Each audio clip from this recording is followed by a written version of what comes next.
অসংখ্য মানুষ বিপদে পড়বে। ভয়ঙ্কর দিন আসতে চলেছে। বাংলা দখল, যে 4.5 থেকে 5 কোটি মানুষ বেনাগরিক হবে। কারণ একটা ভোটার কার্ড বাতিল হলে তার পরিবারের সবাই বাতিল হবে। পশ্চিমবঙ্গের রাজনৈতিক দলগুলো জনগণের সঙ্গে বেইমানি করেছে।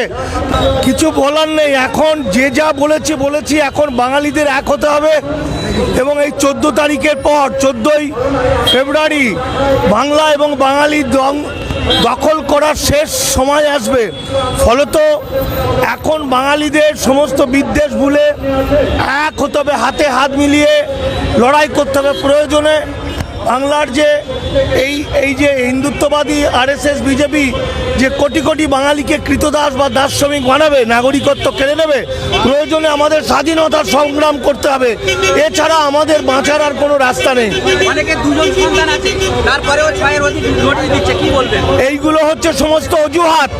এগুলো আমরা পলিটিক্যাল দলগুলো আমাদের সঙ্গে জনগণের সঙ্গে বেইমানি করেছে। ফলে বিহারের ঘটনা দেখার পরও বিহারে 315 জন অবৈধ অনুপ্রবেশকারী ধরতে 83 লাখ মানুষকে বেনাগরিক করেছে, 83 লক্ষ মানুষকে। তারপরেও আমরা কেন পশ্চিমবঙ্গে করতে দিলাম? পশ্চিমবঙ্গের রাজনৈতিক দলগুলো জনগণের সঙ্গে বেইমানি করেছে। পশ্চিমবঙ্গের মুসলমান এবং হিন্দু সবার মধ্যে যে আরএসএসের স্লিপার সেলের নেতা লোকেরা আছে তা আজকে জলের মতো পরিষ্কার। নেতারা যে বড় বড় ভাষণ দিয়েছিল সেটা যে সম্পূর্ণ মিথ্যা, মানুষগুলোকে ডুবিয়ে দিয়েছে। সুতরাং জনগণকে হাতে হাত মিলিয়ে নিজেদের পরিবারকে রক্ষা, নিজেদের রাজ্যকে রক্ষা নিজেদেরই করতে হবে, কোনো নেতার উপর নির্ভর করবে না।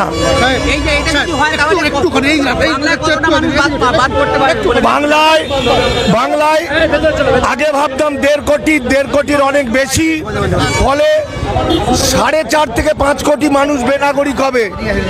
কারণ একটা ভোটার কার্ড বাতিল হলে তার পরিবারের সবাই বাতিল হবে, ছেলে মেয়ে সবাই। সুতরাং একটা ভয়ঙ্কর দিন আসতে চলেছে। বাংলা দখল, যেটা আরএসএস বিজেপির দীর্ঘদিনের কৌশল ছিল, এবং মুসলমানদেরও ওরা ধর্মান্তরিতকরণ, বেনাগরিক করা, যেটা গুরুজি গোলওয়ালকার বলেছিলেন সেই অনুযায়ী ওদের কাজ হচ্ছে। আগামী দিনে কি বাংলা থেকে ওদেরকে তাড়াতে পারবেন? বাংলা থেকে তাড়ানো মানে আগামী দিনে যদি এইভাবে চলতে থাকে তাহলে বাংলায় স্বাধীনতা সংগ্রাম করবে জনগণ। বাংলা কখনো মাথা নত করেনি, বাঙালি এবং বাংলা কখনো মাথা নত করেনি। বাঙালিকে যতই ধ্বংস করার চেষ্টা করা হোক, বাঙালি লড়বে, জিতবে, জয় করবে। দাদা অনেকে